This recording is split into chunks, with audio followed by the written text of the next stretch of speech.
dari sisi teori dan konsep-konsep dasar terkait merger dan akuisisi, serta kita juga akan bahas soal hybrid financing. Ya. Nah, apa itu merger dan akuisisi, apa itu hybrid financing, itu kita akan kupas ya di pertemuan ke-14, dan juga ini sudah sesuai dengan rencana pembelajaran semester ya, atau RPS yang sudah kita rancang sebelumnya.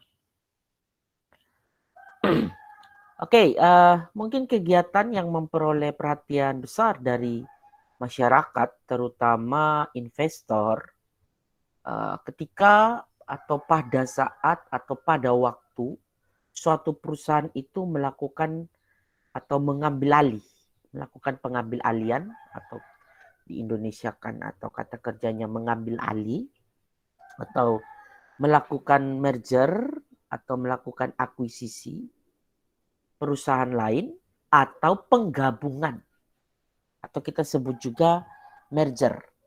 Jadi kalau ini istilah yang benar ya, kalau kita bilang mengambil alih, ya mengambil alih, itu ibaratnya atau konsepnya setara dengan akuisisi, mengambil alih. Jadi ibarat kalau sehari-hari ya orang punya Anda ambil. Ya. Ketika Anda ambil, berarti kan kepemilikannya berubah menjadi milik Anda. Nah, pengambil alian itu mengambil perusahaan orang tadi, kita sebut dengan akuisisi. Tentu akuisisi ini atau pengambil alih ini bukan hanya kayak kita ambil barang orang seperti biasa, tapi ada prosedur yang harus dilakukan. Kemudian atau bisa juga penggabungan. Kalau penggabungan itu kita sebut sebagai merge atau merger. Atau istilah lain di finance juga Anda sering ketemu istilah consolidation dari dua perusahaan. Minimal harus dua, ya 3 boleh. Kalau Anda hanya satu itu tidak ada merger. Kalau ada dua perusahaan atau lebih digabung, itu kita sebut merger atau konsolidasi. Dari dua konsep ini, dua istilah ini itu jelas. Akuisisi itu mengambil alih, ya, take over kalau bahasa Inggrisnya. Kalau konsolidasi atau merger itu penggabungan, ya. Jadi kalau misalnya saya punya perusahaan, lalu saya mengambil alih perusahaan lain, ya, itu kita akuisisi. Tapi kalau saya gabung dengan perusahaan lain, itu jadinya merger. Kemudian kenapa sih orang mau merger? Ya.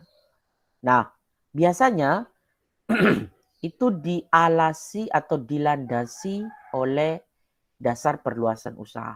Jadi perluasan usaha itu biasanya selain dengan melakukan merger atau akuisisi, dia juga bisa melakukan dengan cara ekspansi. Ya, ekspansi juga itu ada dua. Bisa ekspansi usaha, bisa juga dengan ekspansi finansial. Oke, ada yang tahu dengan apa makna ekspansi atau arti ekspansi ini apa? Kalau kalian mendengar kata ekspansi,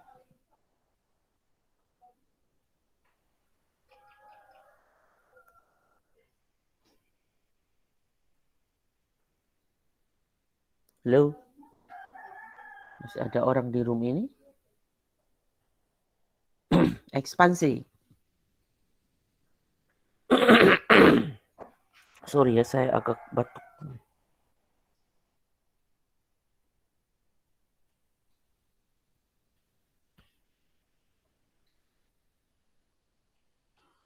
Ekspansi tidak ada yang tahu? Pola Perkembangan pertukaran ekonomi. ekonomi. Pertukaran ekonomi, Pak. Pertukaran ekonomi maksudnya? Perkembangan ekonomi. Perkembangan ekonomi. Jawaban Google itu kayak. Apa dong ekspansi? Ekspansi itu tadi ya untuk memperluas usaha, untuk mengembangkan usaha, jangan pakai istilah ekonomi. Pakai istilah ya usaha. Itu udah jelas itu.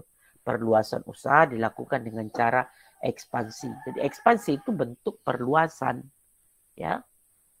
Perluasan dengan cara apa? Bisa dengan cara ekspansi usaha, bisa juga ekspansi finansial. Kalau ekspansi usaha itu dia biasanya buka cabang, ya, buka pabrik baru, buka perusahaan di tempat yang baru. Itu ekspansi. Tapi kalau cara ekspansi ini itu mahal, ya. Ekspansi itu mahal. Lah, kenapa ekspansi mahal? Anda bayangkan saja kita bekerja sendiri, ya, di tempat yang baru, itu kan prosesnya tidak semudah kita melakukan merger atau akuisisi. Kenapa? Ketika kita mau main di atau mengembangkan usaha kita di tempat yang baru, itu kan saya harus mengenal daerah tersebut, kondisi demografisnya gimana, ya. Bisa juga kondisi geografisnya itu seperti apa. Kemudian biaya yang saya keluarkan juga besar. Gitu. Efek dari saya mau memperluas usaha saya. Nah, ekspansi karena ekspansi baik ekspansi usaha maupun ekspansi secara keuangan atau finansial itu costly, mahal, maka bisa dilakukan juga dengan cara merger atau akuisisi. Gitu. Kenapa? Karena nanti ada penjelasan-penjelasan itu jauh lebih murah. Gitu. Dianggap merger itu kan bentuk sinergi, gitu. Bentuk sinergi. Ya. Nah, bentuk sinergi ini atau ada merger dan akuisisi ini ada 3 bentuk. Ya. Yang pertama ada kita sebut sebagai merger atau konsolidasi. Ya. Merger atau konsolidasi. Kedua ada yang kita sebut sebagai akuisisi saham, ya, atau bisa juga akuisisi aset. Jadi akuisisi ini ada 2 ya, bisa bentuk akuisisi saham, bisa juga ada akuisisi aset.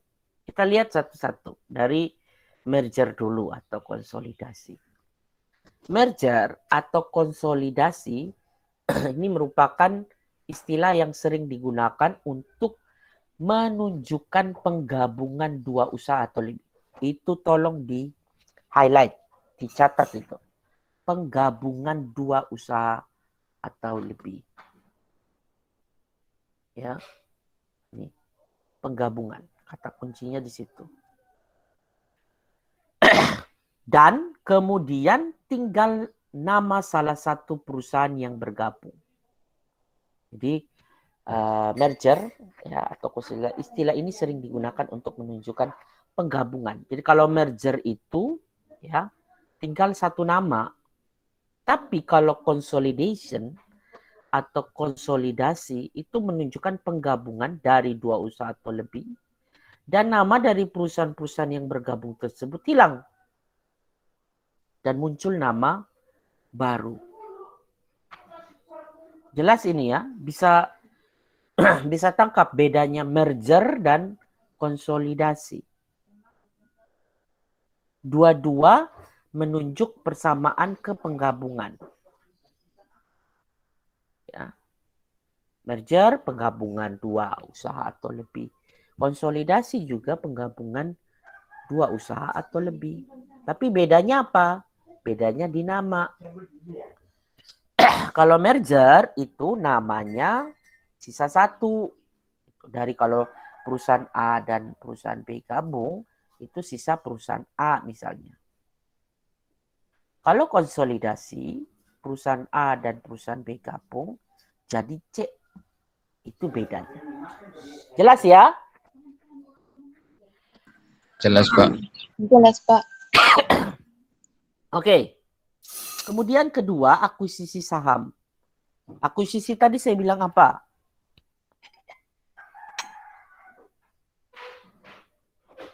Mengambil alih. Mengambil alih. Nah, cara mengambil alih kalau akuisisi saham ini adalah dengan membeli saham.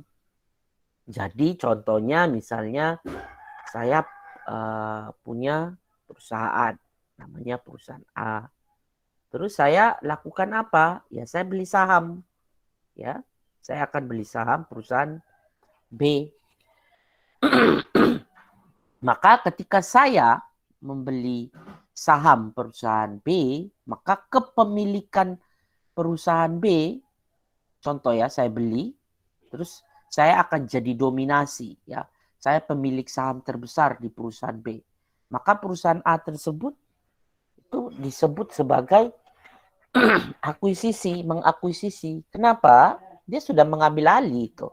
Itu dia sudah take over. Jadi perusahaan B itu kepemilikan mayoritasnya menjadi punyanya perusahaan A. Gitu. Apakah di sini ada unsur menggabungkan? Saya tanya.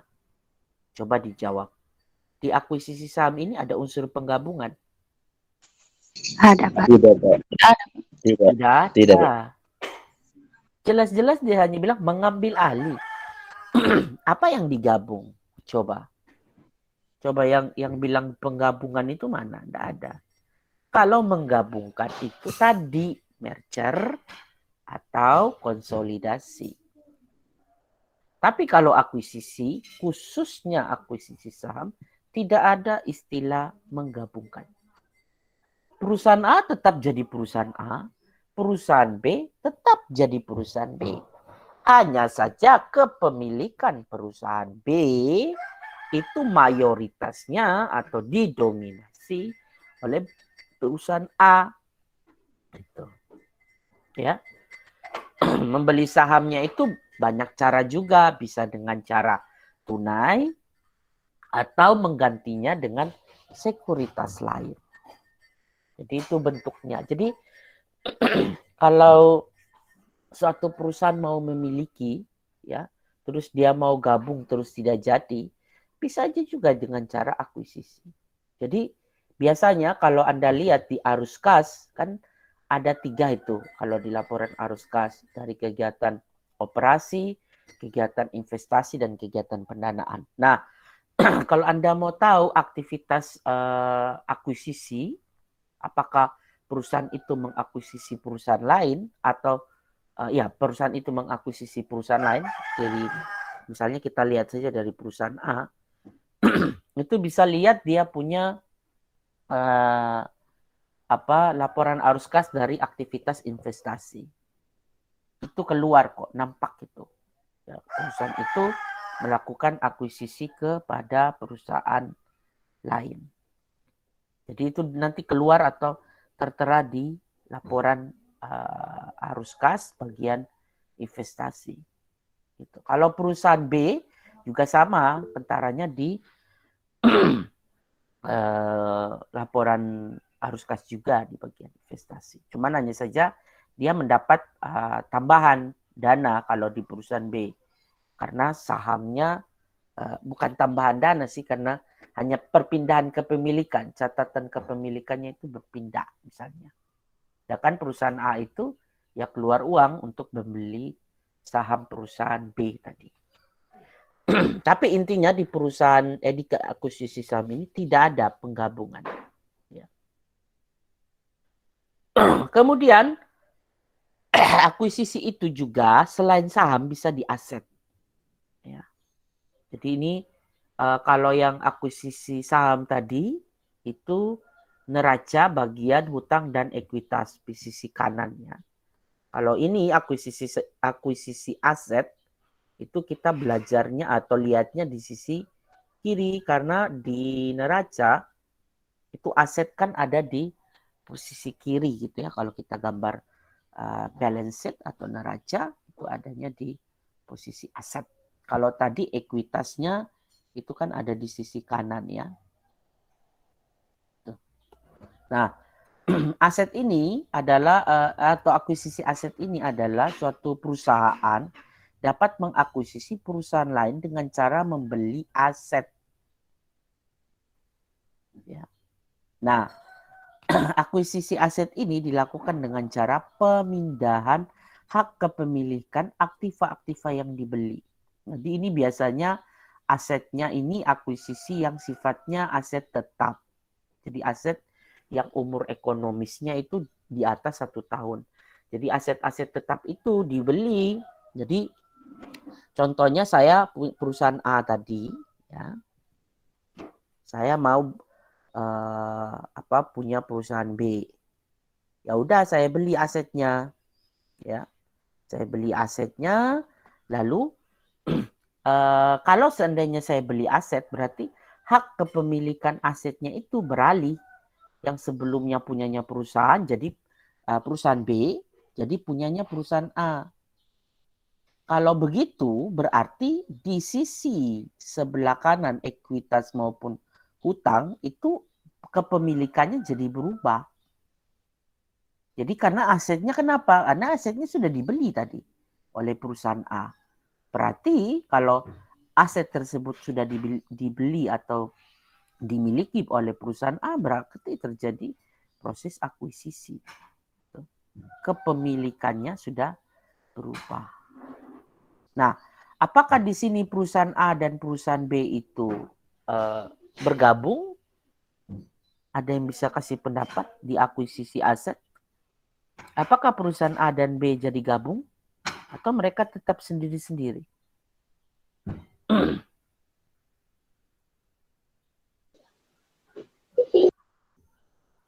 Halo? Mereka tetap sendiri-sendiri atau bergabung di akuisisi aset? Bergabung, Pak.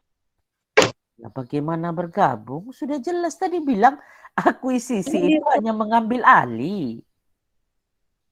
Kalau mengambil alih berarti akuisisi aset ini apakah ada penggabungan?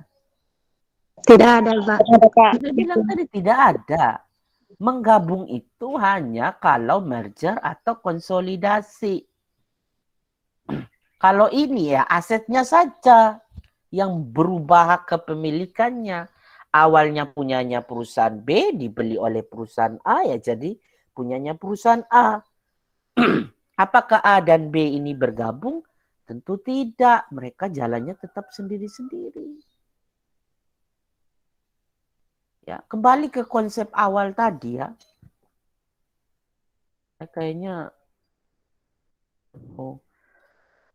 kembali ke konsep awal ini, mengambil alih itu akuisisi. Menggabungkan itu merger atau konsolidasi. Clear kan tadi, merger gabung namanya tetap satu perusahaan. Jadi A dan B gabung, ini merger ya. A dan B gabung namanya jadi A. Jadi B itu merge, gabung ya. Kalau dia konsolidasi A dan B gabung, hilang nama A dan B. Sisalah nama perusahaan yang baru. Misalnya muncul perusahaan C, contoh. Kalau akuisisi itu A itu men-take over, mengambil alih perusahaan B. Apakah perusahaan A, B itu hilang? Tidak, mereka tetap ada. Ya, tidak ada berubah nama, ya tidak ada sama sekali. Hanya kepemilikan itu berubah tergantung akuisisinya. Ada akuisisi yang dalam bentuknya saham, ya, berarti ekuitasnya itu berubah kepemilikan mayoritasnya, atau bisa mengakuisisi aset, berarti kepemilikan aset-asetnya berubah. Bisa nih ya? Bisa, Pak. Pahami ya? Bisa, Pak. Oke. Tolong itu dicatat itu ya. Supaya nanti tidak salah atau tidak keliru. Nanti kalian tugas itu juga menghadapi bentuk seperti itu ya. Nanti tugas di contoh nyata Anda harus cari kenapa alasan dia merger, kemudian Anda juga nanti akan menjelaskan bentuk dia merger atau akuisisi, itu harus diterangkan. Nah, sekarang rasionalisasi merger atau alasan utama kenapa perusahaan melakukan merger. Nah, kalau contoh merger ini paling masuk akal, saya ingat dosen saya dulu menceritakan merger itu dengan contoh pernikahan. Sayangnya kita di kelas ini tidak terlalu familiar dengan contoh itu. Tapi lebih masuk akalnya memang dia lebih pakai contohnya pernikahan. Kenapa? Karena contoh pernikahan itu sangat available, sangat cocok gitu ya, cocok logi kalau kita pakai istilah yang tren sekarang ini, kayak cocok dengan rasionalisasi merger. Nah, kenapa orang mau menikah? Alasannya itu sama persis dengan rasionalisasi alasan kenapa perusahaan mau merger. Pertama, sinergi.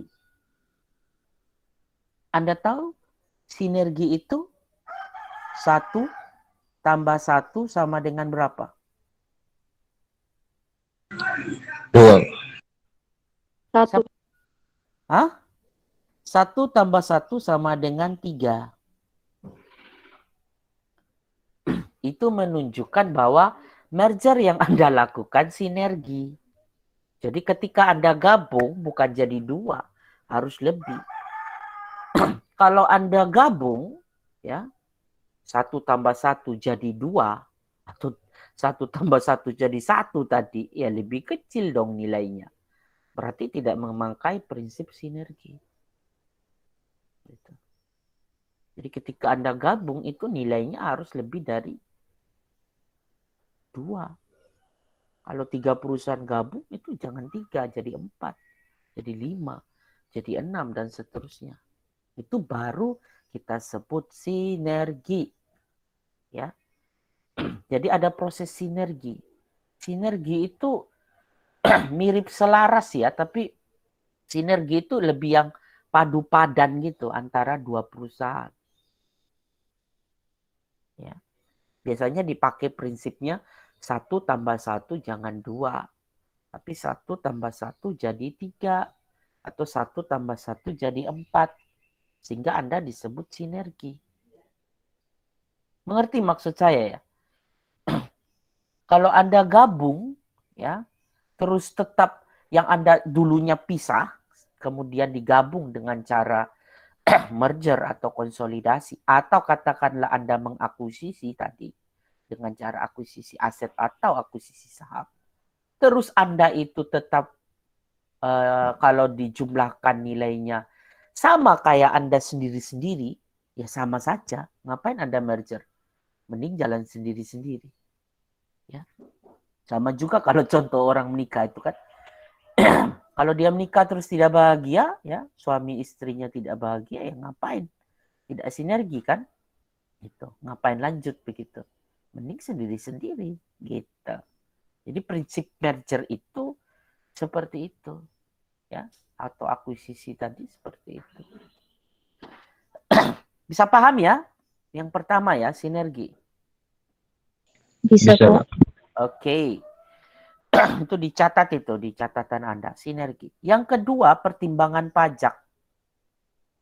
Kok bisa pertimbangan pajak jadi rasionalisasi merger atau alasan utama? Nah, kalau saya punya perusahaan, contoh tadi perusahaan A, perusahaan B tadi jalan sendiri-sendiri, saya tanya pajaknya kena berapa? Perusahaan A kena pajak toh? Kalau perusahaan B kena pajak juga tidak kalau jalan sendiri-sendiri? Kenapa? Kena pajak. Oke, untuk menghindari mereka kena pajak banyak-banyak, maka mereka gabung. Kalau gabung jadi satu, saya tanya, bayar pajaknya masih sendiri-sendiri 2 perusahaan atau hanya 1 perusahaan saja? Hanya Satu satu. perusahaan. Hanya 1 perusahaan saja. Maka merger itu salah satu alasan utama kenapa dia merger itu karena pertimbangan pajak.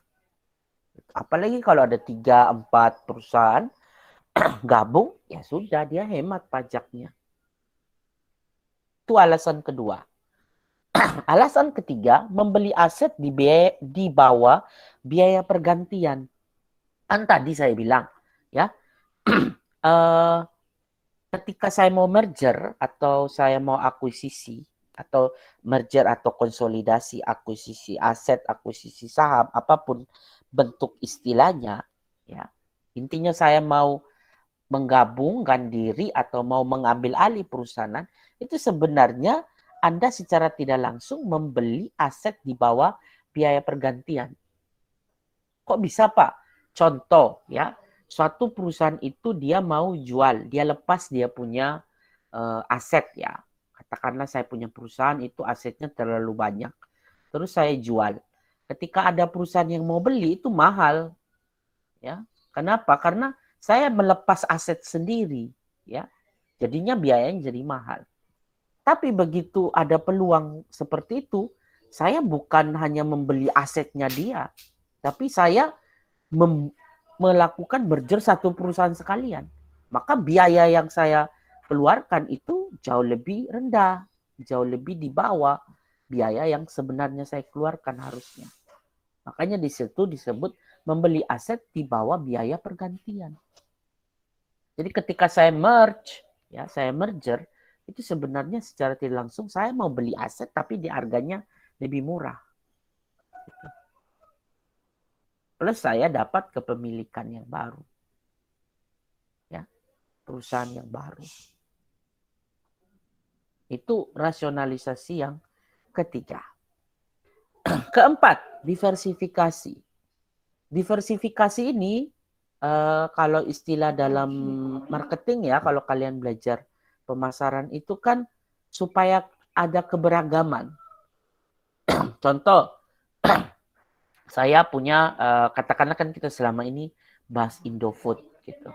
Nah, kalau Indofood itu mau diversifikasi, produknya mau diversifikasi, bisa saja dia melakukan merger, ya, supaya produk yang dia hasilkan tidak hanya mie saja, atau produk-produk sembako atau produk-produk makanan dan minuman saja, tapi bisa jadi punya produk-produk yang berbeda. Maka tujuan merger itu supaya dia bisa diversifikasi, produknya tambah lebih banyak.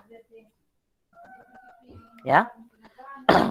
Kelima, insentif personal dari manajer. Ini juga jadi alasan supaya Anda tahu ketika suatu perusahaan melakukan merger dengan perusahaan lain, itu ada insentif personal. Baik itu dia bisa berupa bonus tambahan, ya, buat si manajer yang take over ataupun merge dengan perusahaan lain. Itu bisa juga dalam tanda kutip reputasi, ya, karena dengan menggabungkan itu kan perusahaan makin besar, ya, perusahaan makin besar. Kita contoh aja, misalnya Anda tahu kasus merger perusahaan yang terbaru itu, Anda nonton televisi atau Anda nonton berita atau Anda nonton di mana saja, di Facebook atau di Instagram Anda. Anda tahu tidak ada kasus merger terbesar di Indonesia tahun ini? Ada yang tahu? Waduh, ini bahaya nih, tugas ke 13 dan 14 ini kasusnya harus kasus nyata, ya. Dan Anda tidak boleh sama. Ada yang tahu kasus merger terbesar tahun ini yang dilakukan oleh BUMN, perusahaan yang masuk kategori BUMN, Badan Usaha Milik Negara? Ada yang tahu? Tidak ada, Pak. Bahaya ini. Tidak ada, terus pasrah diri gitu. Aduh. Ada itu harus banyak baca, ya. Banyak baca, banyak cari tahu gitu. Itu merger bank syariah, ya. 3 bank syariah punyanya pemerintah, ya. Itu di merge. Misalnya bank syariahnya BRI, BNI dan Mandiri. Itu bank syariahnya, ya, bukan BRI, BNI, Mandiri, tapi mereka punya anak perusahaan namanya bank syariah. Nah, bank syariahnya mereka ini akhirnya digabung oleh BUMN menjadi Bank Syariah Indonesia kalau tidak salah nama. Itu alasan bukan alasan, insentif personal dari manajernya itu wah luar biasa itu. Besar sekali. Ya. Kemudian juga ada kasus yang tahun lalu ya, saya lupa atau tahun ini. Tapi barusan juga terjadi. Anda tahu ada perusahaan namanya Goto. Anda tahu kepanjangan Goto? Itu merupakan penggabungan atau merger dari Gojek dan Anda tahu Gojek dan apa? Halo? Tokopedia. Tokopedia. Itu namanya Goto. Mereka merger juga. Waduh, ini apa? Banyak yang tidak membaca atau tidak melihat isu-isu terbaru. Ya, saya pikir nanti tugas-tugas Anda akan lebih banyak harus cari informasi ya. Kemudian yang terakhir itu atau yang keenam itu adalah break up value. Break up value ini sebenarnya ya namanya break up ya. Break up itu sebenarnya untuk kayak menghancurkan nilai gitu. Maksudnya Pak menghancurkan nilai bagaimana? Ya ketika merger itu kan ada pihak yang nilainya makin besar, ada perusahaan yang hancur akhirnya atau hilang karena proses merger. Contoh, tadi dari 3 perusahaan ya bank syariahnya BUMN mereka gabung jadi satu. Itu sebenarnya tujuannya juga break up value. Ya. Supaya nilainya mereka yang kecil-kecil kalau bergerak sendiri itu jauh lebih besar. Yang ujung-ujungnya jadi sinergi gitu. Ya. Apalagi itu alasannya kuat karena sekarang lagi pandemi COVID. Gitu. Sekarang orang zaman di mana perampingan kanan kiri. Kenapa? Karena beberapa pekerjaan itu sudah bisa digantikan juga oleh mesin, oleh robot, oleh teknologi. Ya. Sehingga menyebabkan ya mending daripada saya boros sendiri-sendiri ya udah saya merger. Gojek dan Tokopedia juga itu break up value. Anda tahu kan mereka itu bentuk startup yang luar biasa di Indonesia, lebih Gojek. Gojek itu bukan startup main-mainnya Indonesia, dunia. Ya. Merger dengan Tokopedia.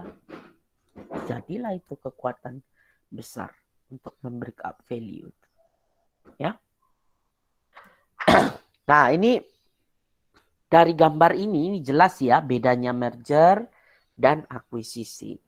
Ini tadi yang saya bilang ya, kalau perusahaan A dan perusahaan B gabung, terus sisa nama perusahaan A, perusahaan B itu hilang, maka kita sebut sebagai merger. Bisa lihat di gambar itu, bagian kiri atas? Bisa, Pak.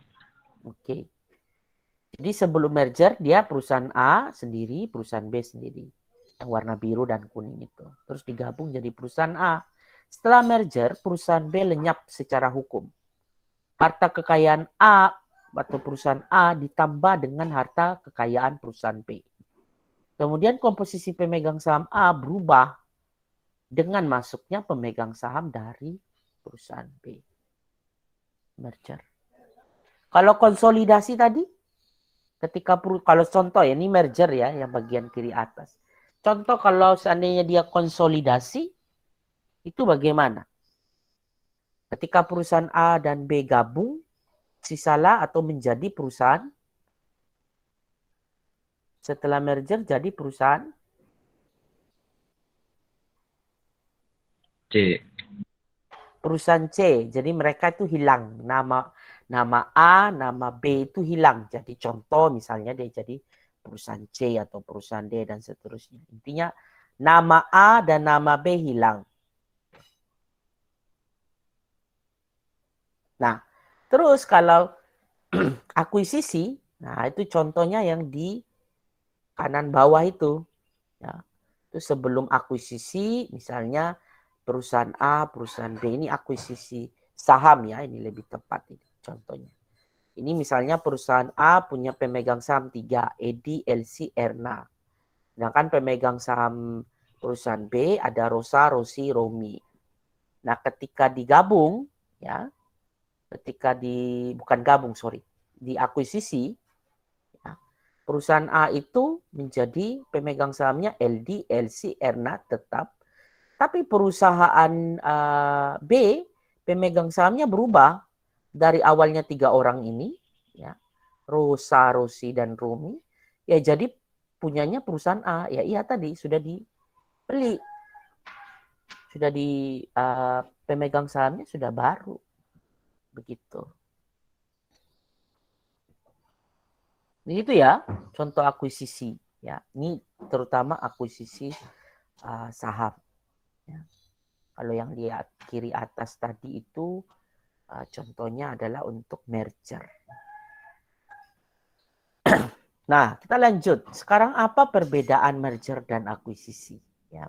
Pertama, dari status badan hukum. Ya. Perseroan atau perusahaan yang menggabungkan diri lenyap dan berakhir statusnya sebagai badan hukum. Itu jelas ya. Dari status badan hukum ketika perusahaan merger ataupun tadi istilah konsolidasi, badan hukumnya hilang, lenyap, berakhir. Jadi A dan B digabung ya, menjadi perusahaan A, berarti perusahaan B itu hilang, lenyap. Gitu. Contoh misalnya tadi ya, bank syariahnya BRI, BNI dan Bank Mandiri, mereka bergabung, maka status badan hukum dari ketiga perusahaan itu akan lenyap. Ya. Nah, kalau akuisisi, perseroan yang diambil alih sahamnya, badan hukumnya tidak menjadi bubar atau berakhir. Hanya terjadi beralihnya pengendaliannya. Karena tadi kepemilikannya saja yang berubah. Apakah perusahaannya hilang? Tidak. Atau perusahaannya lenyap? Juga tidak. Tetap ada, tetap eksis. Ya. Kemudian aktiva dan pasifa. Jelas. Aktiva dan pasifa perseroan yang menggabungkan diri beralih sepenuhnya kepada perseroan yang menerima penggabungan. Jadi laporan keuangannya juga akan terdampak. Ya. Apa yang terdampak kalau merger? Ya tadi. Menggabungkan diri beralih sepenuhnya kepada perseroan yang menerima penggabungan. Jadi kalau perusahaan A merger dengan perusahaan B lenyap, hilang, maka laporan keuangan perusahaan A itu juga akan berubah karena sudah ada merge, gabungan dari perusahaan B. Nah kalau begitu Pak, ya iya. Kepemilikannya juga jadi bertambah. Kan pemegang sahamnya perusahaan B ikut ke perusahaan A. Pasifanya berubah. Ya. Komponen hutang dan komponen ekuitasnya pasti berubah. Gitu. Kalau aktiva berubah Pak? Tidak kalau merger. Ya juga berubah. Karena apa? Ya tadi. Aset-asetnya perusahaan B tadi awalnya sudah lenyap. Sudah pindah kepada perusahaan A. Kan mereka merger. Bukan mereka dua lagi. Sudah jadi satu. Maka laporan keuangan perusahaan yang melakukan merger itu pasti berdampak. Kalau di perusahaan yang melakukan akuisisi apa? Aktiva dan pasifa atau laporan keuangannya khususnya pada neraca, perseroan yang diambil alih tetap ada. Tetap ada.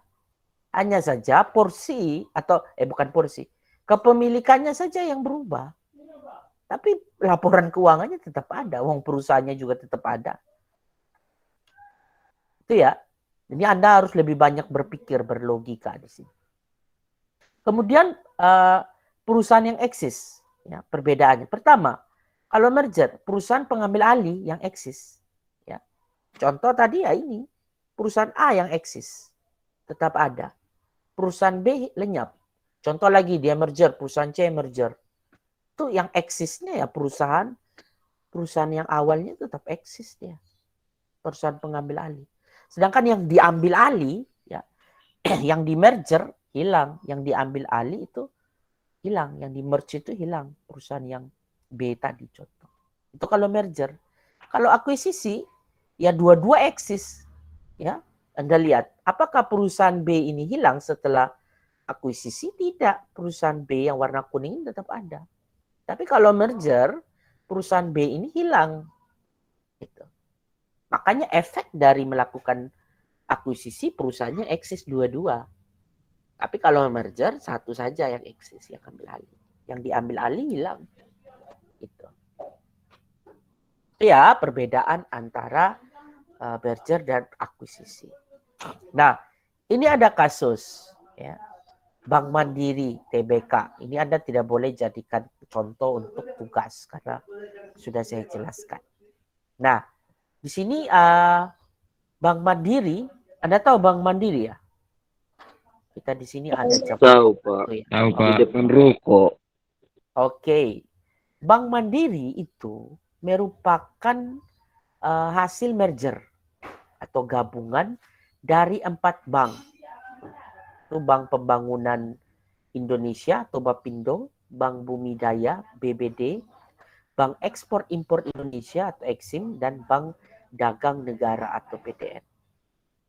Pada tanggal 2 Oktober 1998. Jadi Bank Mandiri itu hasil merger gabungan dari 4 bank. 2 Oktober 1998.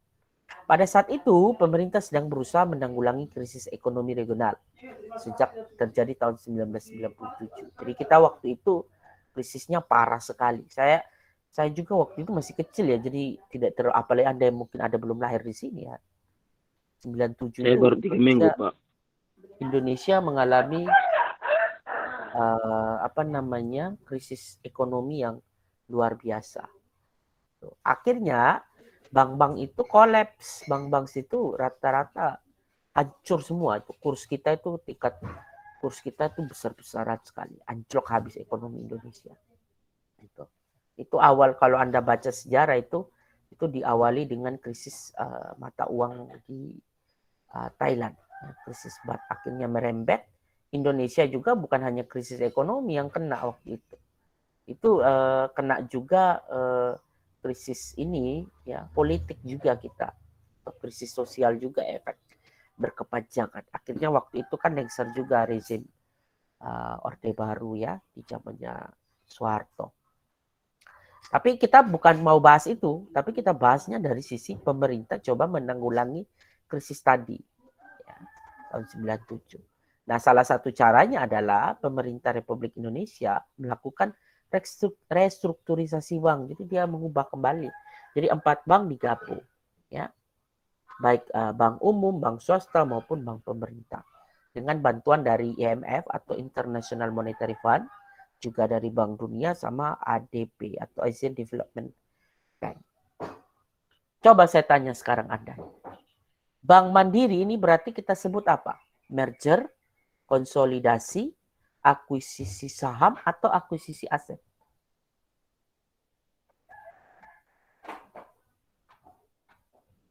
Kalau Anda jawab dengan tepat, berarti logika Anda bagus dan Anda ikuti materi saya. Konsolidasi, ya? Pak.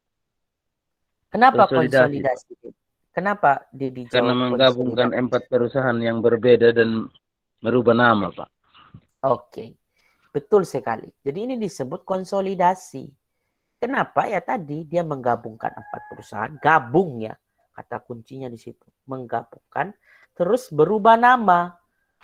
Ya, tidak ada lagi Bapindo, BBD, Eksim, BDN, tidak ada. Jadilah Mandiri. Maka ketika itu diubah namanya, ya, digabung dan diubah nama, itu konsolidasi. Ya, jadi tolong pahami konsep dasar tadi ketika Anda mau tahu lebih dalam soal merger, ya, maupun juga akuisisi. Nah, itu tadi kasus merger ya. Kemudian ini ada kasus akuisisi. Ini pada tahun 1998 ya. Dan ya, Donane kalau Anda baca tapi bacanya Dan, mengakuisisi Aqua Golden Mississippi, merek air mineral terkuat yang ada di Indonesia. Nah, PT Aqua Golden Mississippi itu merupakan pionir dalam industri air mineral dalam botol di Indonesia.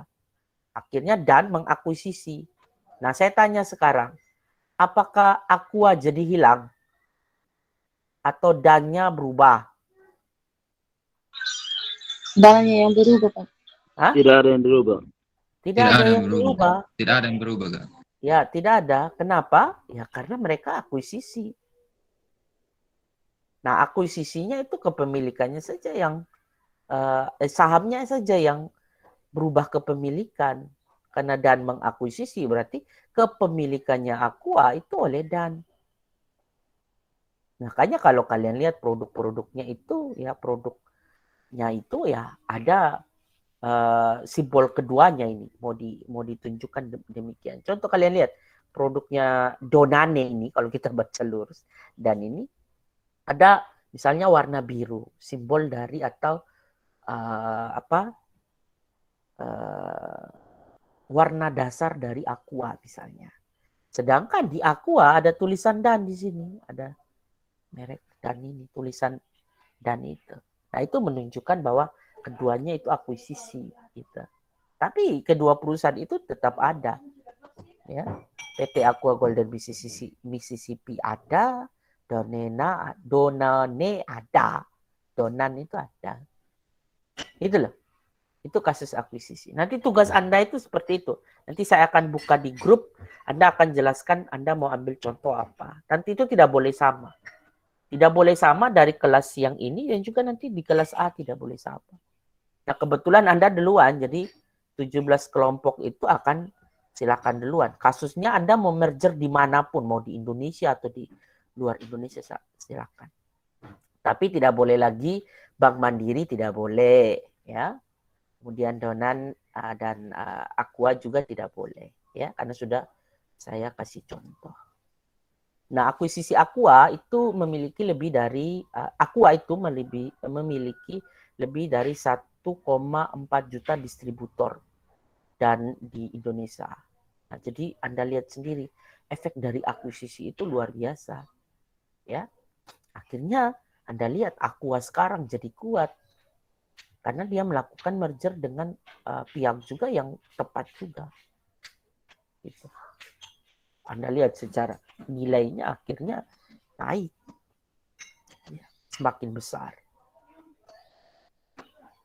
Nah, ini juga kalian bisa lihat dari sisi kinerja keuangan setelah mereka merge ya. Setelah mereka merge itu tahun 2003 ke 2004 itu naik ya. Di sini salesnya naik, Can Index per salesnya naik sampai 112%. Nah, di sini apakah akuisisinya ini dikategorikan berhasil atau tidak? Kalau dari contoh ini. Berhasil, Pak. Berhasil, Pak. Tujuan sinergi berhasil ya?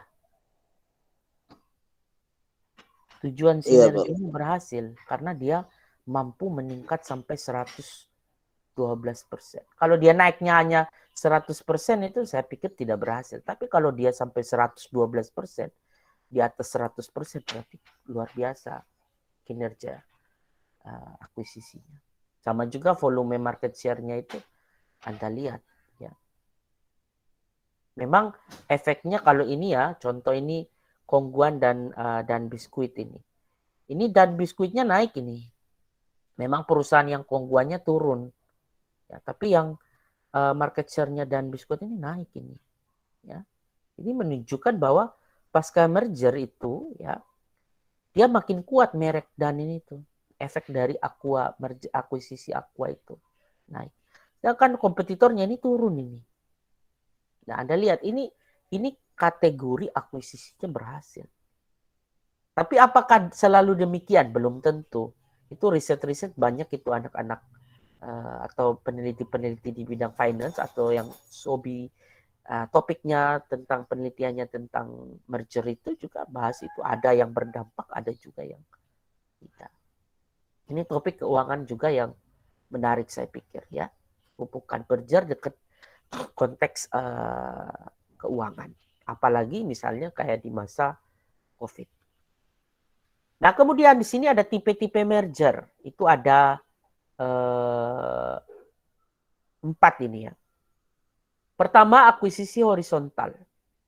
Horizontal itu namanya saja horizon, mendatar, sama. Itu menggabungkan dua perusahaan atau lebih yang sama jenis. Ya, misalnya tadi yang Bank Syariah tadi. Ya, Bank Syariah Indonesia itu bentuk dari akuisisi horizontal. Kenapa disebut horizontal? Ya karena mereka semuanya bank. Gitu. Jadi sama semua mereka. Kayak Gojek dan Tokopedia itu juga bentuk sebagai horizontal. Kenapa? Sama. Gitu. Ya. Kemudian ada akuisisi vertikal. Kalau akuisisi vertikal itu penggabungan dua atau lebih yang sifatnya input-output. Contohnya, saya punya perusahaan A itu bergerak di produksi misalnya pisang goreng, contoh. Ya. Saya merger dengan supplier saya yang punya perusahaan perkebunan pisang. Kalau saya merger atau saya akuisisi, itu kita sebut sebagai vertikal. Kenapa? Itu input-output. Karena saya perusahaannya di input, saya merger dengan atau saya akuisisi dengan perusahaan yang ada di output.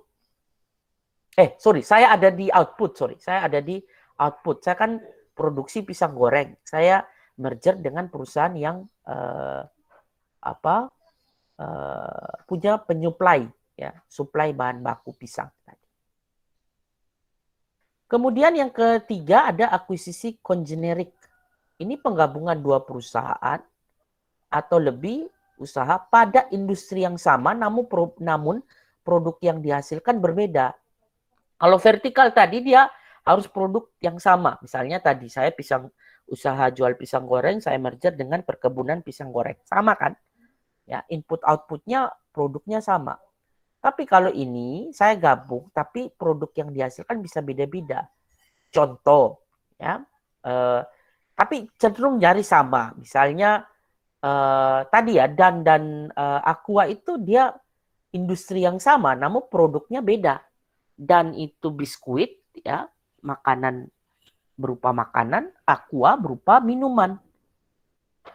Maka Aqua dan Danan tadi itu masuk ke dalam akuisisi kongenerik. Kenapa? Karena dia dua produk, industrinya sama, ya, makanan dan juga minuman, tapi produknya mereka beda itu. Itu kongenerik. Nah, terus yang terakhir ada yang akuisisi konglomerat. Konglomerat ini ya sudah nama sih penggabungan dua usaha atau lebih yang tidak memiliki hubungan. Contoh, saya punya usaha pisang goreng tadi, ya. Saya merger dengan perusahaan yang pembuat gitar atau pembuat alat musik. Itu kan menurut Anda itu dua perusahaan itu kalau digabung produknya sama tidak itu? Jauh beda kan, satu di makanan minuman, satu di industri musik. Gitu. Contoh kalau perusahaan konglomerat itu Yamaha itu kan ada Anda bukan hanya kenal Yamaha itu produksi sepeda motor atau motor, dia juga memproduksi kayak alat musik juga. Itu konglomerat, perusahaan konglomerat. Kalau akuisisi ini dia gabung tapi bentuknya tidak sama, ya, produknya itu berbeda. Nah, terus juga kalau Anda belajar soal merger dan akuisisi, Anda akan ketemu istilah acquiring company sama target company. Kalau acquiring company atau acquiring firms itu adalah perusahaan yang akan bertindak sebagai pihak yang menginginkan merger dan akuisisi. Jadi, kalau saya contoh tadi punya perusahaan A, ya, saya punya perusahaan A, lalu saya mau incar perusahaan B, maka perusahaan A ini disebut sebagai apa? Acquiring atau target. Sedangkan target itu adalah perusahaan yang dijadikan sebagai incaran oleh perusahaan lain untuk di-merger dan akuisisi. Kalau kasusnya A mau mengakuisisi atau mau merger perusahaan B, A itu acquiring company atau target company?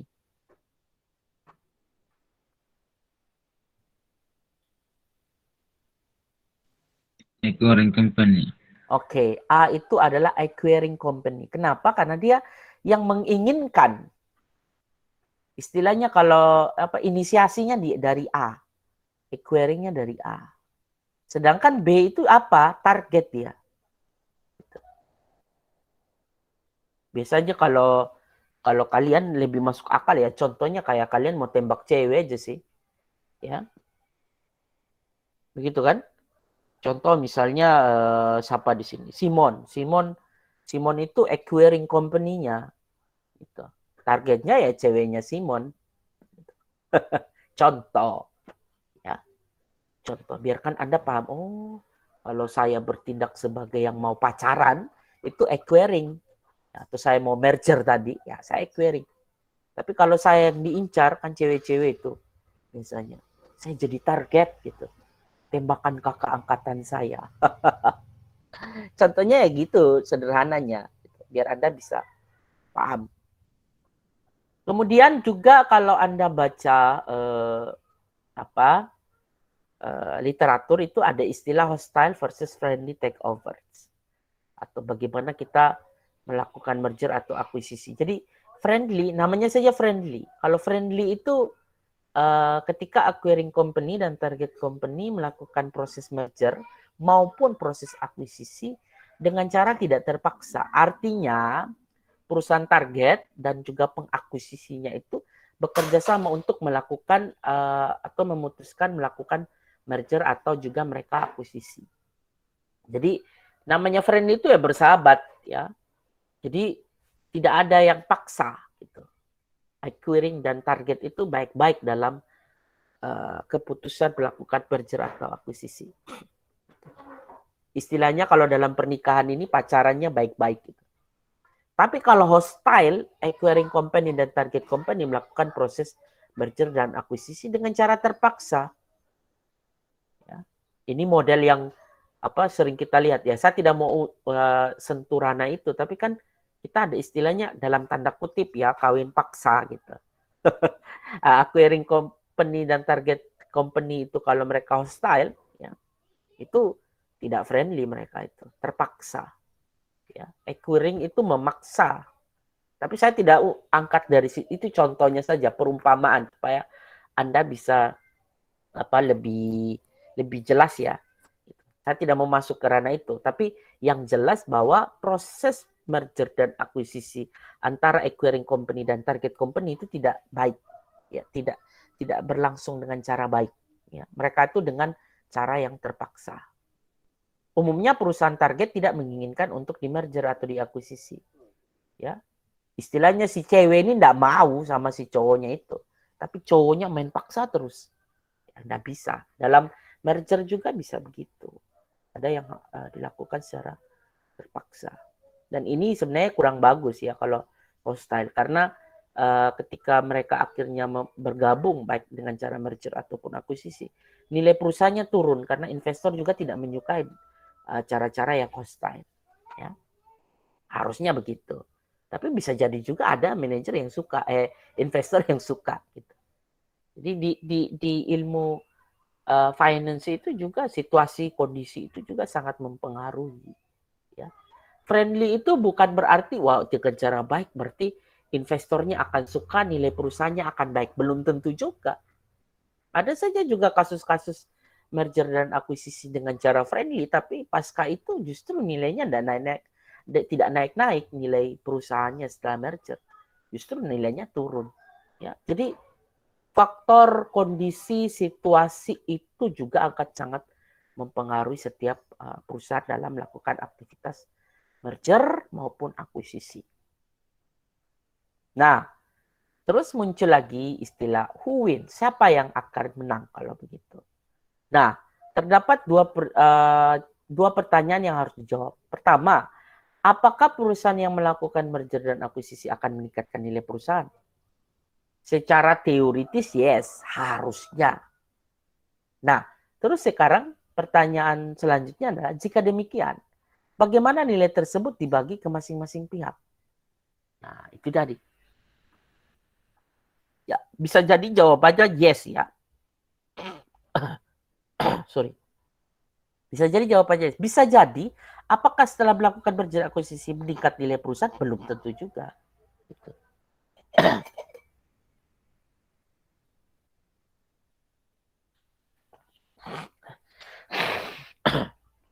Belum tentu juga ya. Jadi tadi ya saya bilang, situasi, kondisi itu bisa sekali mempengaruhi. Nah, sekarang ada istilah corporate alliance. Jadi istilahnya begini, Pak, kalau perusahaan itu tidak mau merger, ada jalan tengah tidak? Ya sudah, aliansi. Daripada berjalan sendiri atau harus bergabung dengan risiko bisnis yang tinggi tadi. Karena merger itu juga atau akuisisi itu juga punya risiko bisnis yang sangat amat tinggi. Belum tentu Anda pasca gabung bisa naik. Bisa jadi turun.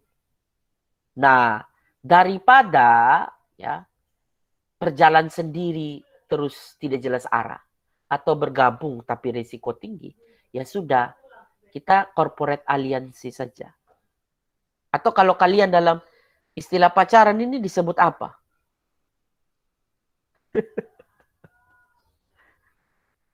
Ada yang tahu istilah pacaran ini disebut apa ini?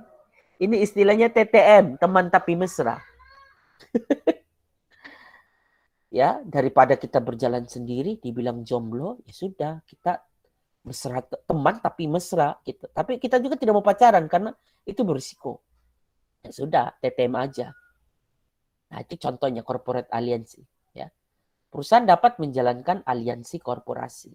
Ini salah satu bentuknya misalnya lewat joint venture, ya. Mari kita lihat sebentar. Ini sebenarnya banyak ini. Ini bukan hanya joint venture aja. Saya bilang ini salah satu, ya. Salah satu bentuk adalah joint venture. Selain joint venture ada apa? Ada. Ini mulai dari yang sifatnya low control strategic sampai high control strategic. Ya.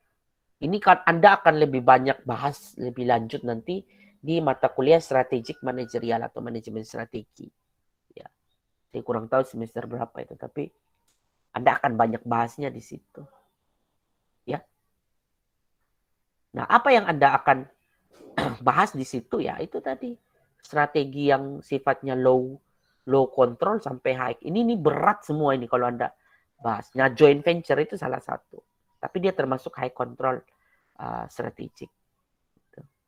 Kalau yang low control itu misalnya kita exporting atau trade gitu. Kalau biasanya kita di bentuk exporting atau trade itu kan misalnya saya punya perusahaan pisang goreng tadi, saya cari partner kebun pisang. Itu kan saya dagang biasa aja, saya punya mitra, saya punya teman untuk supply bahan baku saya. Nah, itu kan bentuk dari aliansi. Tapi levelnya low control strategi. Kenapa? Ya karena kan tidak ada kepastian antara saya penjual pisang dengan perusahaan yang punya kebun pisang. Kan tidak ada perjanjian apapun. Kalau bahan baku dia selesai atau habis atau di-offer ke tempat yang lain, ya jangan marah dong. Karena kita hanya trade saja, hanya dagang saja. Gitu. Atau bisa juga lewat global sourcing. Ini sudah levelnya internasional. Tapi modelnya sama.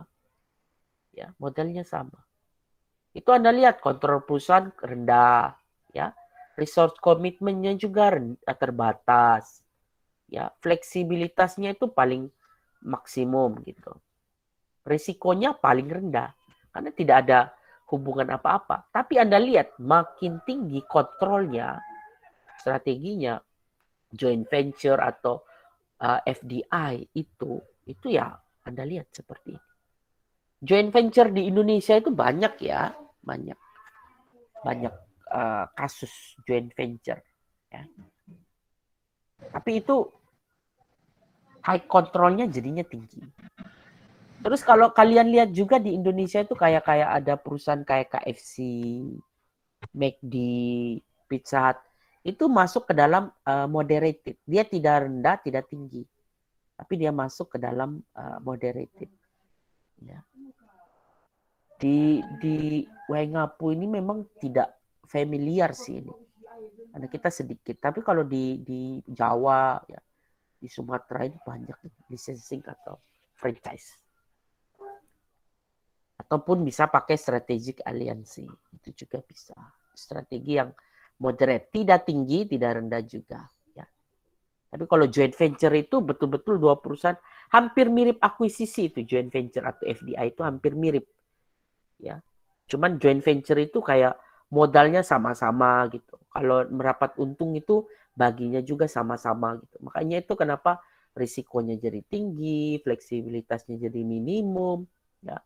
Resource-nya jadi lebih banyak gitu, ya. Kontrolnya juga bisa jadi lebih maksimum karena joint venture dan FDI itu hampir dekat dengan akuisisi tadi. Hanya saja corporate alliance ini itu levelnya di bawah merger dan akuisisi semua. Tapi cara-cara ini bisa dipakai untuk perusahaan itu tidak jalan sendiri. Apalagi Anda tahu ya, era 2021 ini adalah era kolaborasi. Anda sudah tidak bisa jalan sendiri.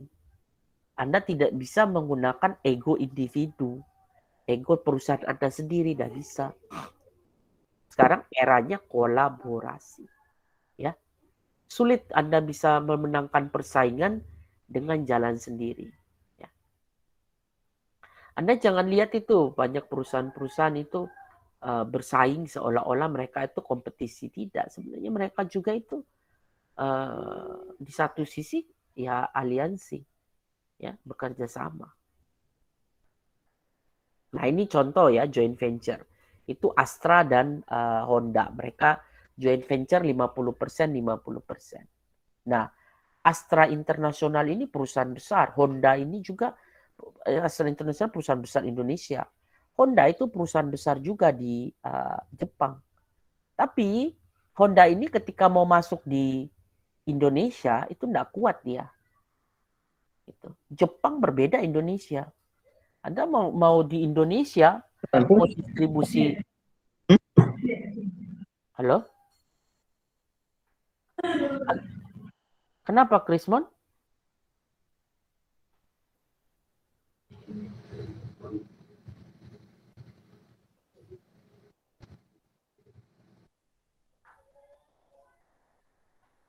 Anda ketika mau Honda ini ketika mau masuk ke pasar Indonesia tidak kuat dia.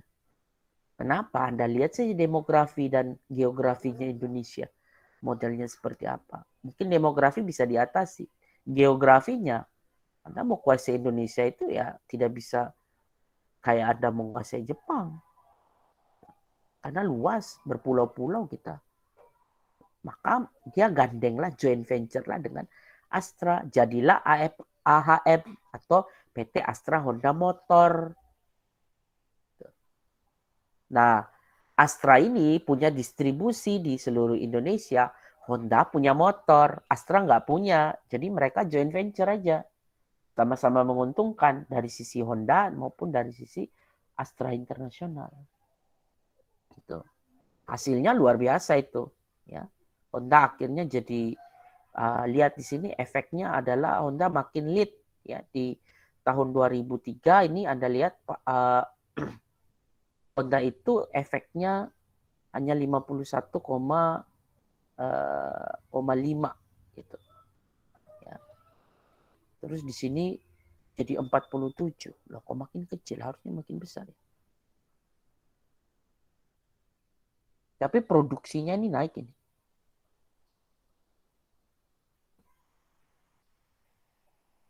Terus itu joint venture. Selain joint venture tadi banyak lagi teman-temannya aliansi. Ada juga yang dinamakan leverage buyout atau LBO, ya. Leverage buyout atau LBO itu adalah sekelompok orang yang memiliki modal besar, kemudian membeli sebuah perusahaan yang bermasalah, dalam tanda kutip. Dengan ciri hutang yang sangat tinggi, kemudian perusahaan tersebut dikelola dengan baik dan menghasilkan nilai yang tinggi, kemudian dapat dijual kembali. Nah, di sini LBO ini memang tidak banyak terjadi di dunia bahkan. Kenapa?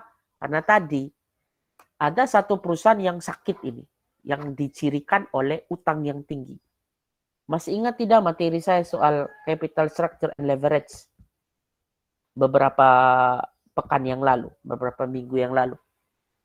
Kalau hutang tinggi, apa yang terjadi? Resiko, Pak. Resiko. Resiko apa? Resiko usaha atau resiko finansial? Kan ada 2 risiko itu. Resiko usaha. Ada bisa. Finansial, Pak. Risiko finansial kalau Anda berhutang. Ya. Kalau hutang tinggi, maka timbullah risiko finansial. Nah, kalau risiko finansial yang timbul tinggi, maka dampaknya bisa kemana? Ke bangkrutan. Ya toh? Nah, Anda berani tidak? Saya tantang ya. Anda misalnya investor besar, mau beli perusahaan yang hutangnya tinggi atau kemungkinan bangkrutnya tinggi. Berani tidak? Tidak, Pak. Ada yang berani? Kalau Anda berani, maka teknik Anda mengambil perusahaan yang utangnya tinggi tadi, Anda beli lalu Anda kelola, itu namanya leverage buyout, LBO. Tapi ini kasusnya tidak banyak. Kenapa? Ya karena manajer atau investor rata-rata rasional semua itu. Siapa yang mau tanggung risiko yang tinggi tadi? Apalagi setelah Anda beli dia bangkrut, bukan jadi lebih baik. Tapi di kasus LBO itu ada juga yang berhasil. Lalu dia perbaiki perusahaan itu, hutangnya dia kasih rendah, modal sendirinya makin naik, akhirnya perusahaan itu makin lebih bagus. Gitu. Kalau berteori kayak kita di sini ngomong saja mungkin enak, tapi waktu eksekusi itu Anda jadi manajernya enggak mudah. Bangun usaha baru aja terus kita berhutang aja itu setengah mati. Apalagi ini usaha yang sudah ada, sudah eksis, hutangnya tinggi. Ya bangkrut. Gitu. Apalagi kayak sekarang di situasi COVID ini. Ya. Di situasi COVID ini juga lebih parah lagi. Sudah dia punya hutang yang tinggi, resiko naik, tambah COVID, bahaya juga. Gitu. Ini kalau orang LBO di posisi COVID ini ngeri juga kalau menurut saya. Ngerinya adalah ya bisa saja sudah siap berdagu.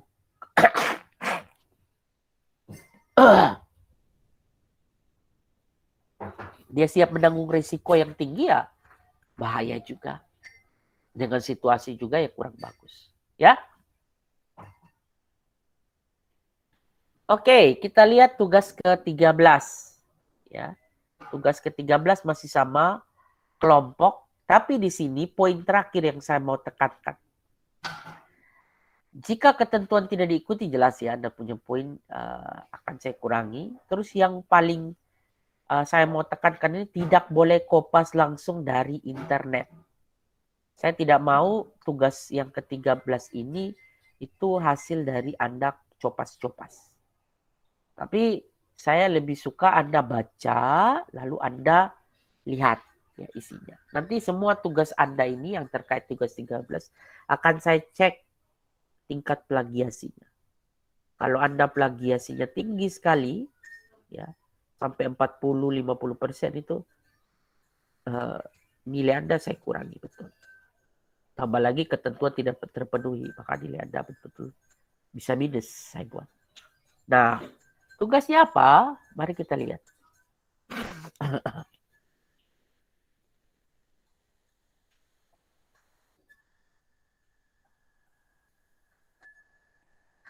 Tugas ke-13. Oke. Yang pertama, bisa kelihatan ya? Bisa, Pak.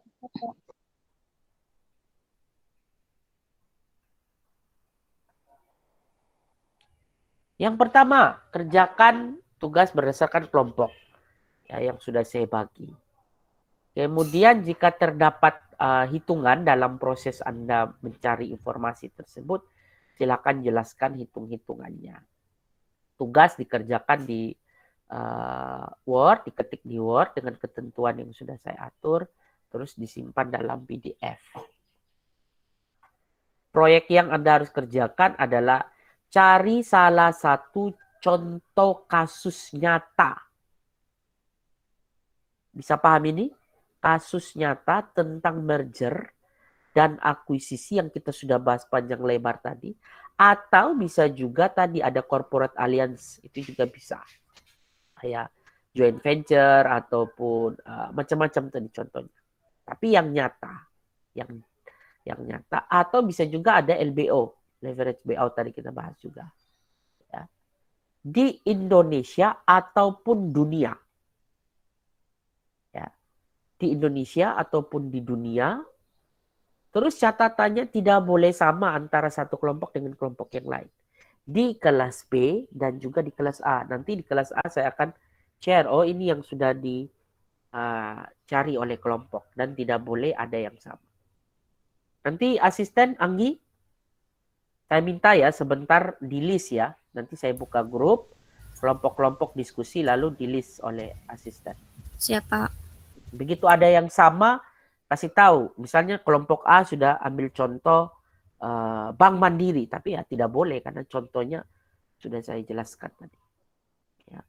Setelah itu dijabarkan dan diceritakan proses merger dan akuisisi yang dilakukan secara detail dan terukur. Lembar hasil ketikan jawaban dalam bentuk PDF. Itu tugas ke-13.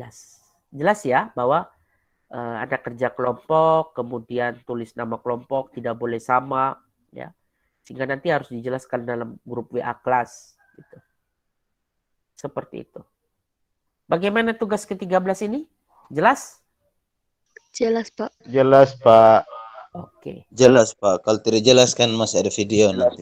Oh, baiklah. Jadi, tapi nanti saya buka grup ya setelah ini untuk Anda jelaskan Anda punya kasus merger apa. Yang pasti saya tidak mau contoh yang sudah saya sebut tadi. Terutama contoh yang ada di slide. Tapi contoh yang saya omong tadi boleh lah. Gojek, Tokopedia itu boleh. Masih bisa. Siapa yang cepat dia yang tulis. Tapi yang lambat ya silakan cari yang lain. Ya. Begitu. Oke, kita break dulu. Saya pikir HP-nya sudah panas. Kita mau 1,5 jam bicara soal merger dan akuisisi. Kita masuk kembali di jam 9.10 ya. Oke. Silakan beristirahat. Nanti kita ambil absen lagi setelah kita masuk dari jam istirahat. Oke, boleh leave grup. Boleh leave meet-nya. Dinginkan HP dan kita sambung lagi 9.10.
Oke, kita lanjut ya.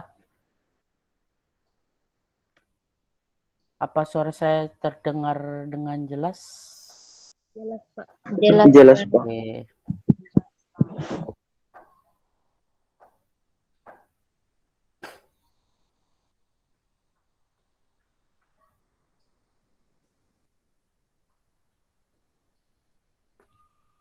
Oke.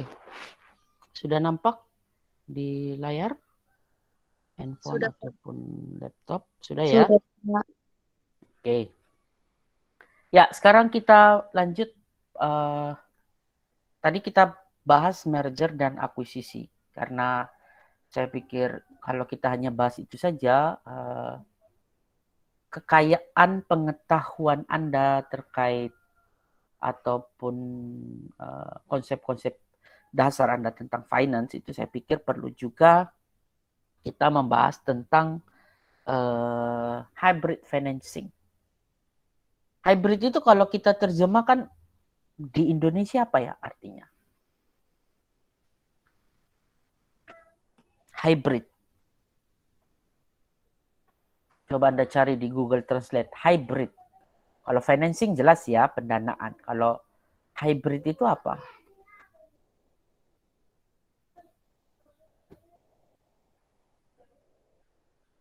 Halo? Halo Pak. Ya, apa itu hybrid?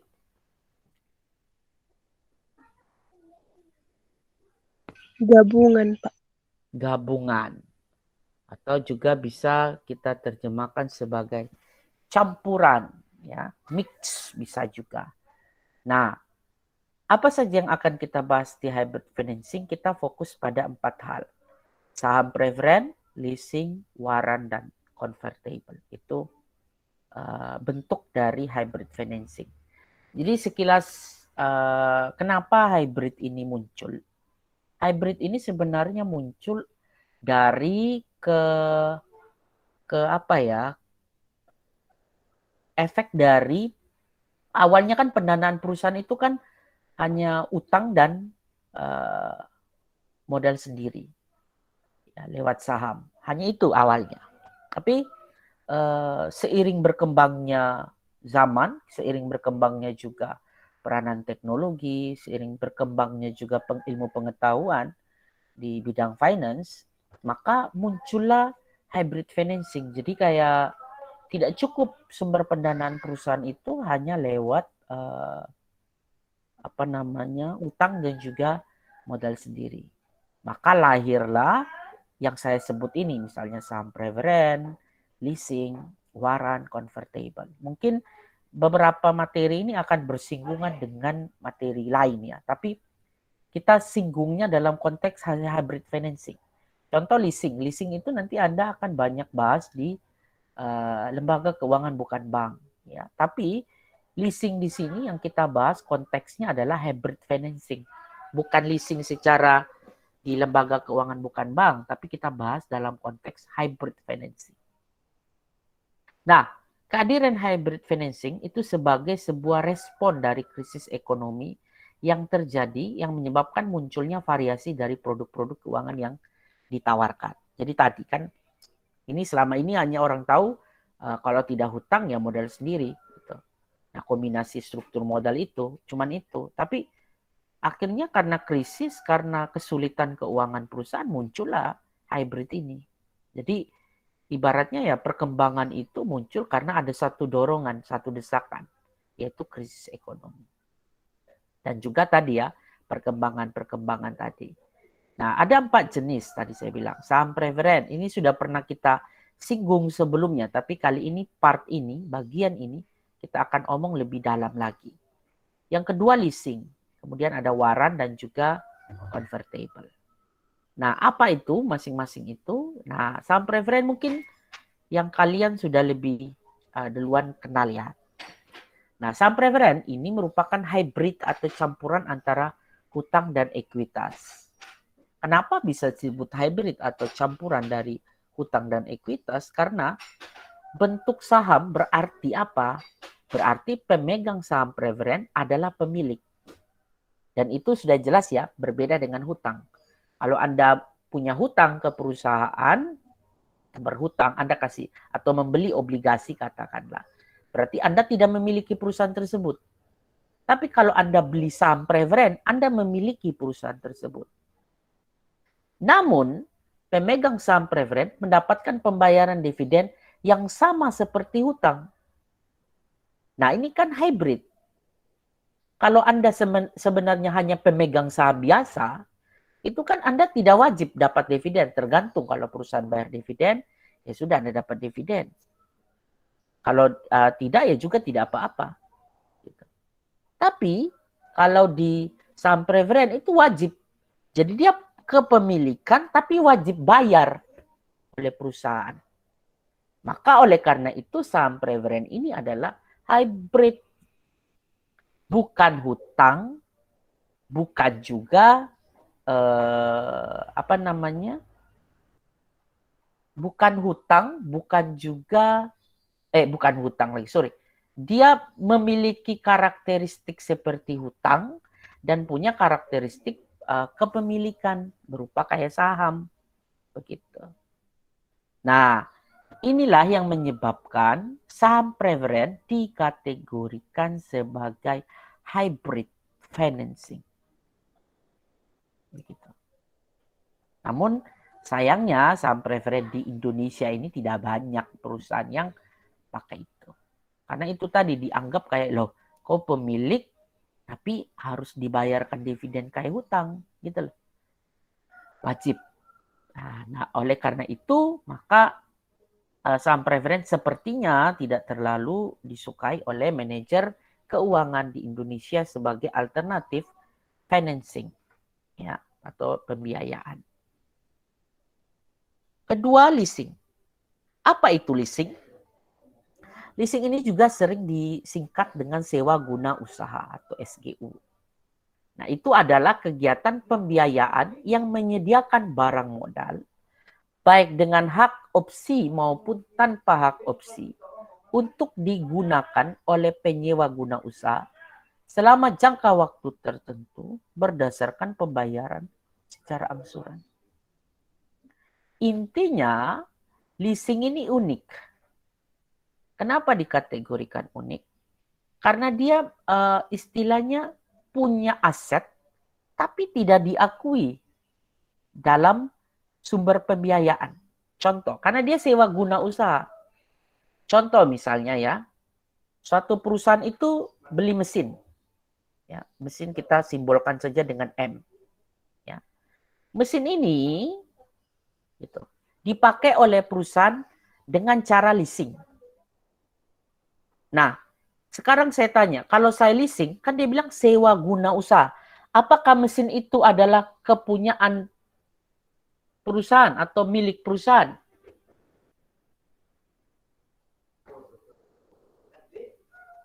Karena di situ disebut sewa guna.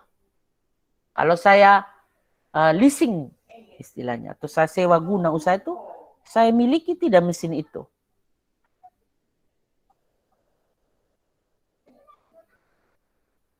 Halo? Ini suara saya terdengar ya? Terdengar, Pak. Coba dijawab. Tidak dimiliki, Pak. Kenapa tidak dimiliki? Karena dia hanya sewa guna.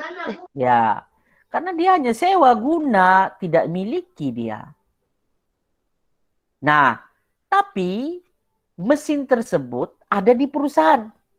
Saya tanya, di laporan keuangan tercatat tidak? Kalau begitu. Tercatat sebagai aset tidak? Mesin itu. Kalau Anda belajar akuntansi yang lalu, Anda sewa guna ini, sewa.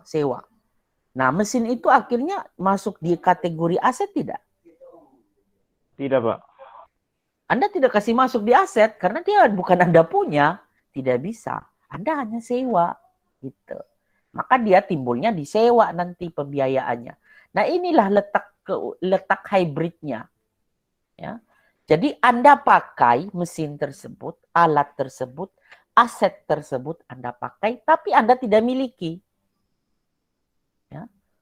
Tapi dia justru tercatat. Jadi dia untuk kegiatan operasi, tapi di neraca tidak terdeteksi. Anda hanya keluarkan biaya sewa guna tadi. Nah, inilah letak kenapa leasing dikategorikan sebagai hybrid financing. Anda tidak harus memiliki mesin tersebut, tapi ya Anda bisa memanfaatkannya atau menggunakannya untuk kegiatan operasi. Tapi tidak harus Anda miliki.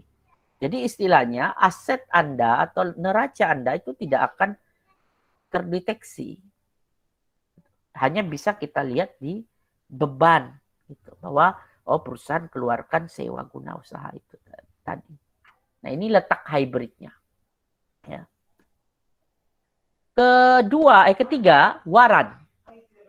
Waran ini adalah sertifikat yang diterbitkan oleh perusahaan untuk memberikan hak membeli sejumlah lembar saham perusahaan pada harga tertentu dan waktu tertentu. Waran ini umumnya digunakan oleh perusahaan yang kecil dan sedang bertumbuh cepat sebagai dalam tanda kutip pemanis tadi ketika menjual hutang atau saham preferen. Jadi waran ini dia kayak satu sertifikat, satu surat yang melekat ketika perusahaan jual saham. Jadi ibaratnya waran ini model kayak kalau kita beli di toko itu, misalnya kita beli apa ya? Oh, ini nih biasanya nih. Ini contoh waran itu kayak gini. Anda biasanya beli sabun cuci, terus dapat piring toh? Iya, Biasa Pak. tidak Iya, begitu. Iya, Pak. Nah, saya tanya, piring itu kan dianggap sebagai pemanis. Apakah Anda beli piring? Tidak, Tidak Pak. kan? Kita Tidak, Pak. tujuannya beli sabun. Ya, tapi kita bisa dapat itu piring. Ya, terserah Anda mau pakai tidak, yang penting Anda dapat itu. Efek dari beli sabun cuci tadi. Waran juga kayak gitu. Waran itu kayak dia melekat di saham gitu. Tapi dia sertifikat yang terpisah. Yang menyatakan bahwa suatu saat Anda bisa membeli jumlah lembar saham tertentu dengan harga tertentu pada waktu tertentu. Ketika Anda lihat kembali waran, waduh, ini ada peluang investasi nih, saya beli dong. Gitu. Nah, waran itu bisa dieksekusi. Gitu. Jadi dia kayak pemanis. Awalnya saya hanya jualnya saham, tapi saya kasih waran ya. Silakan waran itu mau ambil tidak ya silakan. Tapi ketika dia lebih menguntungkan, contoh harga saham perusahaan ini pas misalnya 1.000 rupiah per lembar saham. Tapi harga warannya itu misalnya Anda beli dengan harga 800. Kan lebih murah. Maka itu memberikan niat saya untuk beli jadinya. Gitu. Nah, waran itu seperti itu. Jadi dia dikategorikan sebagai hybrid gitu. Campuran dia ini. Ya, tidak jelas bentuknya. Bentuknya waran ini apa sih sebenarnya? Apakah dia saham atau hutang? Karena dia melekat di tadi waktu orang perusahaan itu menjual hutang sebagai pemanis untuk mau beli saham perusahaan itu. Makanya ini biasanya waran itu dipakai oleh perusahaan-perusahaan yang kecil. Supaya apa? Ketika orang beli obligasi, dapat waran, dia mau beli saham. Akhirnya ya tergoda kan istilahnya. Namanya manusia itu kan kalau lihat sesuatu yang disebut pemanis tadi, bisa-bisa dia mau ambil. Dan artinya itu menguntungkan dari perusahaan. Gitu. Nah, inilah letak hybrid dari waran tadi. Terus yang ke berapa ini? 4, convertible security. Nah, convertible security ini adalah hutang atau saham preferen pada situasi dan kondisi tertentu. Itu saya bold di situ.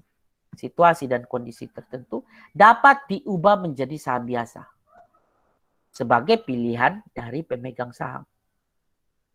Nah, saya tanya, kalau Anda akhirnya mau mengubah hutang dan saham preferen Anda menjadi saham biasa, kira-kira struktur modal perusahaan berubah tidak?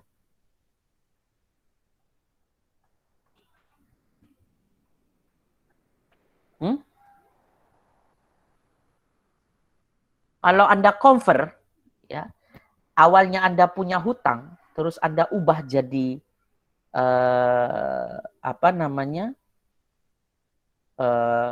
ekuitas, ya, atau saham biasa, kira-kira struktur modal perusahaan berubah tidak?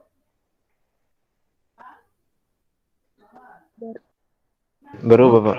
Berubah. Tidak berubah. Kenapa berubah? Itu penjelasannya di bawah. Ya, berbeda dengan waran yang akan mendatangkan uang atau modal bagi perusahaan, convertible itu tidak. Tapi yang berubah adalah struktur modalnya, komposisinya. Maka yang kalau seandainya convertible itu dilakukan oleh investor dalam perusahaan tersebut yang mengubah hutang dan sahamnya menjadi ekuitas, itu menyebabkan apa? Struktur modalnya berubah. Berubahnya apa? Ya otomatis komposisi hutangnya makin sedikit, ekuitasnya makin banyak. Awalnya dia hanya pemegang obligasi atau pemegang hutang, menjadi pemilik perusahaan. Maka di sini letaknya hybrid. Tidak jelas dia. Ini dia apa awalnya, ya berubah jadi apa, itu akan disebut hybrid financing. Ya. Oke. Berikut yang terakhir, tugas ke-14 ya. Clear ya, jelas bahwa minggu ini Anda akan dapat 2 tugas yang dikerjakan secara terpisah. Tugas 13 tadi sudah omong tentang merger dan akuisisi. Nah, tugas ke-14 ini juga omong soal hybrid financing. Nah, apa yang Anda akan kerjakan di tugas ke-14? Sama, saya tidak mau Anda copas ya, copy paste. Saya tidak mau. Nah, sama seperti tugas ke-13, Anda jangan gabung ya, tapi kerjakan secara terpisah di lembar yang terpisah. Ya. Kerjanya masih sama, kelompok yang sama. Ya, diketik di Word, lalu Anda save as. Nah, proyeknya kalau yang tadi Anda cari merger dalam kasus nyata di Indonesia dan juga di dunia. Nah, sekarang Anda identifikasi penggunaan hybrid financing di Indonesia.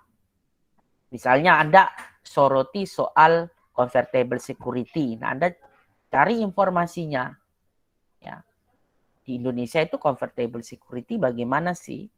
Jelaskan tren penggunaannya secara real atau secara nyata. Oh, data menunjukkan bahwa hybrid financing khususnya convertible security itu semakin meningkat. Data terakhir di tahun 2020 contoh menunjukkan bahwa begini. Tapi angkat satu aja, satu hybrid financing. Atau misalnya Anda bisa fokus juga ke apa tadi, leasing misalnya, ya, atau Anda fokus ke saham preferen, ya, atau ke waran misalnya. Anda bisa jelaskan gitu, bentuk-bentuk hybrid financingnya, ya. Output lembar kerjanya Anda ketik di Word, lalu buat PDF, lalu simpan. Dan ini dibuat terpisah ya, tugas namanya saja tugas 13, 14. Jangan Anda gabung jadi satu. Anda pisah, lalu nanti ruangnya juga saya kasih pisah. Tidak tergabung. Begitu. Terus ini ya, saya bilang sekali lagi, tidak boleh copas, saya tidak mau. Anda cari di internet, cari di sumber, terus Anda lihat langsung kopas, tapi Anda minimal dapat intinya, lalu Anda tulis kembali. Atau kita lakukan yang kita sebut parafrase. Kalau copas ya, nanti kita lihat saja, saya download semua tugas Anda, kita punya mesin plagiat, cek. Kalau Anda plagiatnya tinggi sekali, ya biasanya standar kita 20%. Kalau Anda sudah di atas 20%, itu saya jamin nilai Anda akan rendah. Dan di rubrik juga itu saya tekankan ke masalah plagiat ini ya. Saya tidak mau kerja Anda itu adalah kerja plagiat. Gitu. Tapi itu hasil pemikiran Anda yang Anda ambil dari sumber informasi tertentu. Begitu. Oke, saya pikir sampai di sini kuliah kita di pagi hari ini. Ya.